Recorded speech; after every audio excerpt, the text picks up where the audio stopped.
This is the CaribWorld News. I am Clifton James. One of Grenada's main tourist attractions, managed by the Ministry of Tourism, has been leased for 25 years. The lease deal calls for development of Arnadale Waterfall, basically privatising it for commercial end. What we do have is an agreement for a lease of the facilities.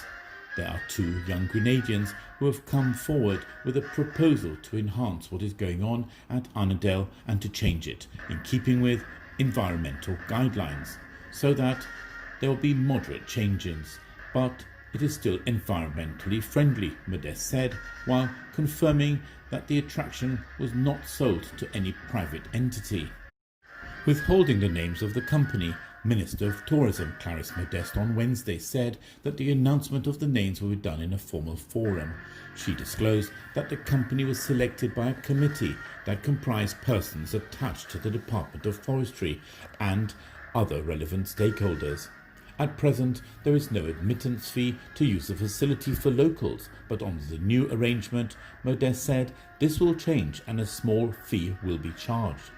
There might be some small sacrifice that one will have to make. She referred to Arnadale Waterfall as a national asset that must be enjoyed by both locals and visitors. St. Lucia Minister of Education, Innovation, Gender Relations and Sustainable Development, Dr. Gail T.C. Rigobert, expresses deep sadness over the incident which occurred on Sunday, July the 12th, 2020, on the Pigeon Island beach, which resulted in the death of a young woman. The incident allegedly linked to intimate partner violence, which is a kind of gender-based violence occurring amongst couples who were either in an active relationship or had been in an intimate relationship. Steps are being taken to update the legislations in St. Lucia to deal with this ongoing problem of domestic abuse. Now in Antigua, cannabis weighing a total of 54.5 pounds with a street value of $542,000 was seized at Deepwater Harbour on Tuesday, 14 July 2020. The illegal substance was discovered among food items during a joint operation between narcotics, K9 and customs departments. The items were taken to police headquarters where further investigations are ongoing. A reservoir behind Ethiopia's disputed Grand Renaissance Dam on the River Nile has started filling with water, a day after talks with Egypt and Sudan ended without agreement, officials say. Ethiopian Water Minister Seleshe Bekele confirmed the latest satellite images showing water levels rising. Ethiopia sees the hydroelectric project as crucial for its economic growth, but Egypt and Sudan, which are downstream, fear the large dam will greatly reduce their access to water. Years of fraught negotiations have failed to reach a consensus on how and when to fill the reservoir and how much water it would release. When fully operational, the dam will become the largest hydroelectric plant in Africa, providing power to some 65 million Ethiopians who are currently lacking electricity supply. However, Egypt gets almost all of its water from the Nile and fears the dam will reduce supplies.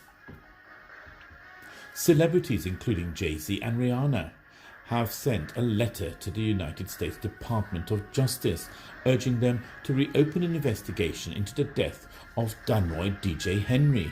He was 20 years old, a student, shot by a white police officer in 2010.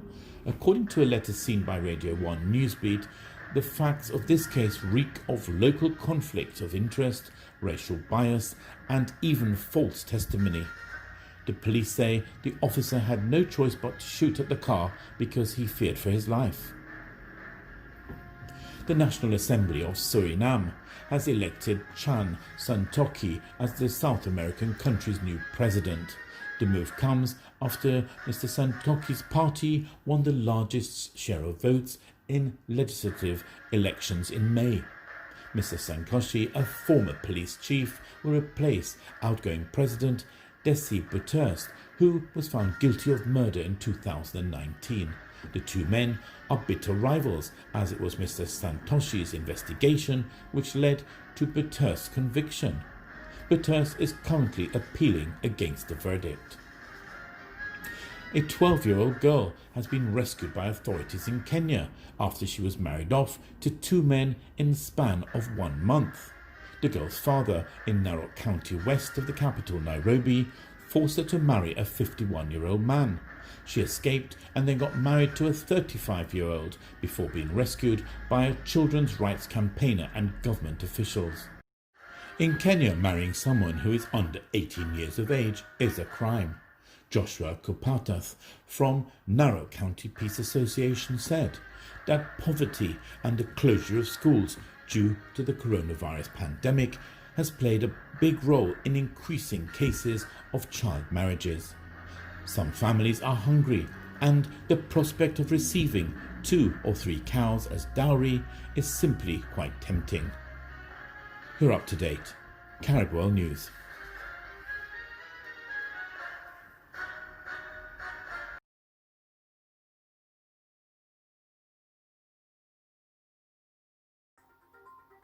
For local flights, contact CaribJet 439 4444 or caribjet.com.